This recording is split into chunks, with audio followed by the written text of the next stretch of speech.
bah forcément, vous relancez le marché. Donc vous relancez le marché. Alors il suffit que vous ayez des médecins qui soient véritablement des pourritures et qui, eux, vont médicamenter des patients qui n'ont pas besoin d'être médicamentés, où il suffit simplement de préconiser une alimentation équilibrée, etc. Tiens d'ailleurs, vous voulez une petite anecdote? Quand j'étais à l'hôpital, on me servait du riz blanc. Alors que logiquement, je devais avoir du riz brun. Vous savez ce que les infirmières m'ont répondu quand on a dit « Mais pourquoi vous me servez du riz blanc alors que là, je viens de sortir quand même d'une crise diabète, le riz blanc, c'est pas préconisé. » Vous savez ce qu'elles nous ont répondu? Elles nous ont répondu « Ah oui, mais le problème, c'est que si on sert aux patients du riz brun, on risque d'avoir une révolution des patients. » Attendez, qui commande dans vos hôpitaux? C'est les patients ou... Ben, c'est les patients parce que ceux qui payent, c'est l'argent. Donc vous fournissez une alimentation à des gens parce qu'ils veulent cette alimentation-là, même si elle n'est pas bonne pour leur santé. C'est pour ça d'ailleurs qu'aux États-Unis, bah, vous voyez des obèses qui vont dans des restaurants, qui se servent des assiettes comme ça, qui se goinfrent. Là, je veux dire, le terme goinfrer en français, il prend toute sa définition aux États-Unis. Si vous voulez une vidéo sur les États-Unis, si vous avez des questions sur les États-Unis, n'hésitez pas, posez-les. Ça me fera beaucoup plaisir de vous répondre. D'ailleurs, il y a une personne d'entre vous, il y a Pierre Auger, je crois, qui a posé la question sur est-ce qu'il y avait une notification sur l'origine des produits par ethnie. C'est-à-dire, est-ce que c'est des produits qui sont fabriqués par des blancs ou par des afros, etc. Non. En revanche, il y a des produits qui sont de réputation, destinés à un public afro, ou un public blanc.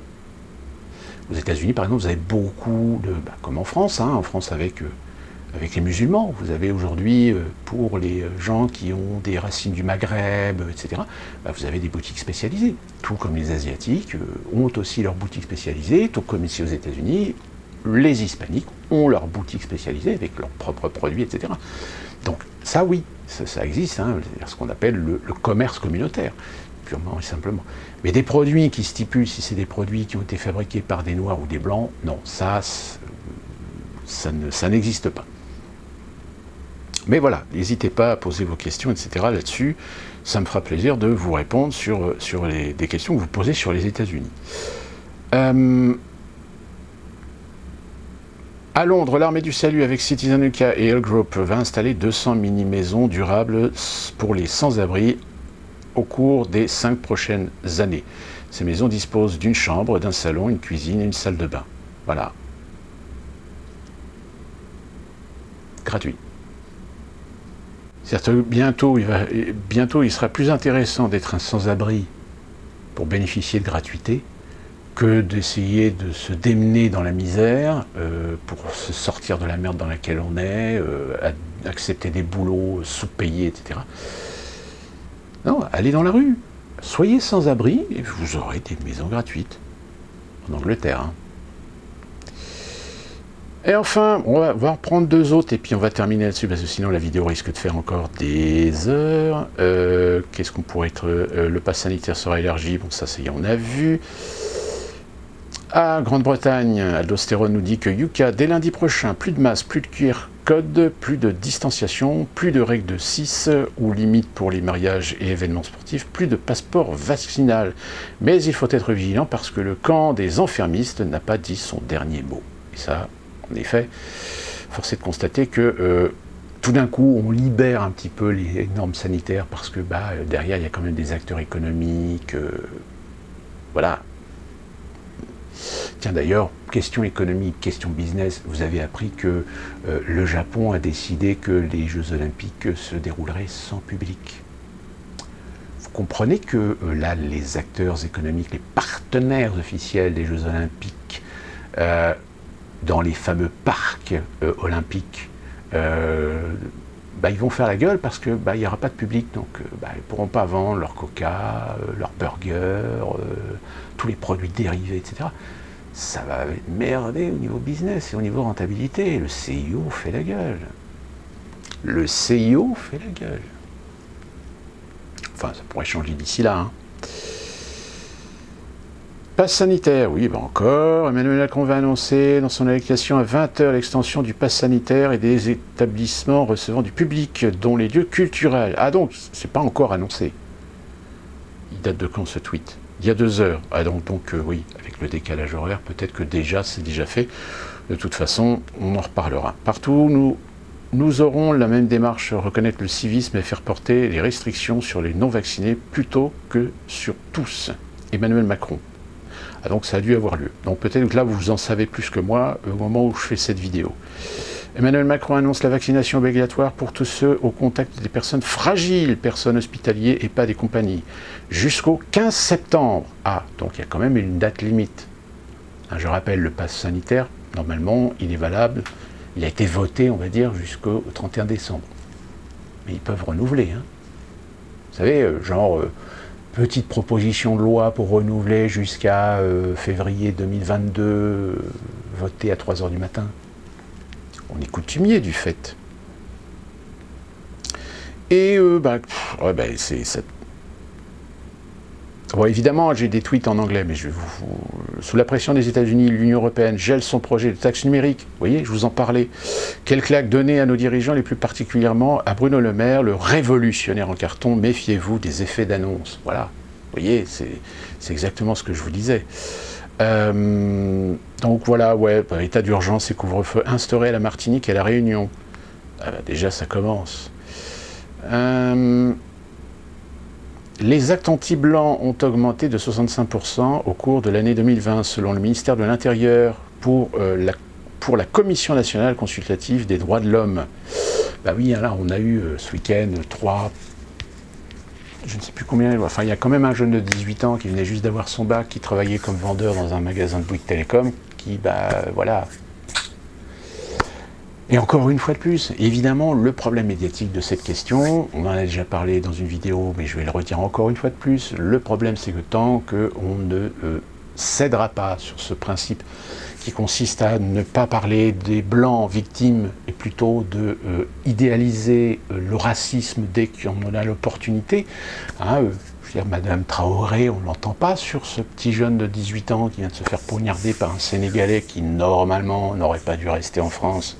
Encore un.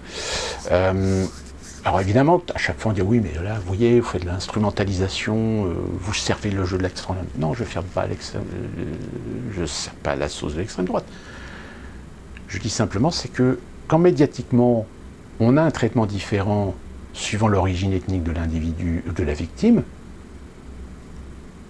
posez-vous la question pourquoi. Ayez l'honnêteté de vous poser la question pourquoi.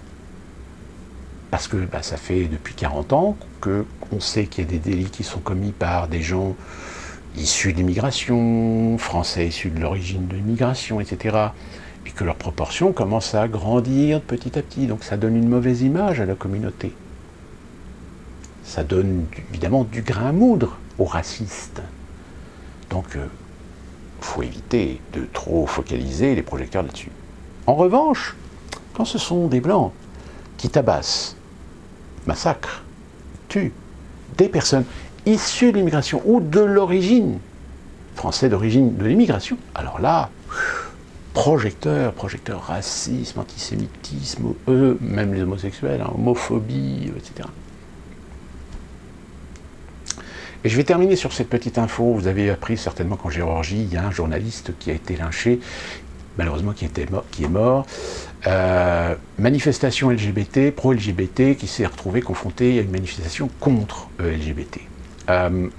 Évidemment, les médias occidentaux, tout de suite, c'est de l'homophobie, c'est le symbole même de l'homophobie qu'il y a dans ces sociétés, de ces pays de l'Est, baltes, slaves, ce que vous voulez, etc. J'incite simplement une petite réflexion, c'est que c'est pas parce qu'en Occident, nous réussissons à faire évoluer les mentalités, nous réussissons à faire évoluer les mœurs, par des combats légitimes, intelligents, sur lesquels malheureusement viennent s'intégrer aussi des idéologues, des manipulateurs, des fanatiques, des hystériques. Ça ne veut pas dire que ça fonctionne dans d'autres pays. Il y a certains pays où ça va être encore un travail de longue haleine pour faire évoluer les mœurs, les mentalités et les traditions. Sauf que certains idéologues ont décidé d'aller au coup de poing, c'est-à-dire d'enfoncer le clou. Donc quand vous enfoncez le clou en Pologne, en Géorgie, en Biélorussie, ou allez au Qatar, en Arabie Saoudite, pour puncher les revendications des droits civiques, de la défense, des reconnaissances des homosexuels, du LGBT, tout le tralala, avec derrière, évidemment, tous les lobbies que Poutine, justement, veut contrer. Mais ça, encore une fois, on aime bien tordre un peu le propos pour faire passer Poutine pour un homophobe. Alors qu'en réalité, il n'est pas homophobe, c'est juste qu'il est conscient que tous les mouvements LGBT qui commencent à s'intégrer en Russie sont en réalité des mouvements idéologiques avec derrière du lobby et du marketing et du business qui sert aussi la déliquescence, un petit peu le déclin, etc., dans certains aspects, etc. D'ailleurs, si vous connaissez certains homosexuels, je pense qu'ils sont les premiers un petit peu à condamner cette excessivité de certains à vouloir défendre des valeurs au nom de la liberté, au nom du droit civique, etc., mais de façon très maladroite, très provocatrice et très, je dirais, oui, provocatrice, on va dire, violente, brutale, hystérique. Ça ne sert pas la cause. Donc, voilà, pour des pays comme ça, raison gardée, réfléchissons avant de juger. Voilà, c'était la petite info, dernière info que je voulais vous donner. Et nous, on se quitte pour cette vidéo, longue vidéo encore, et on se retrouve très prochainement pour une nouvelle vidéo, et d'ici là, vous êtes fait vacciner ?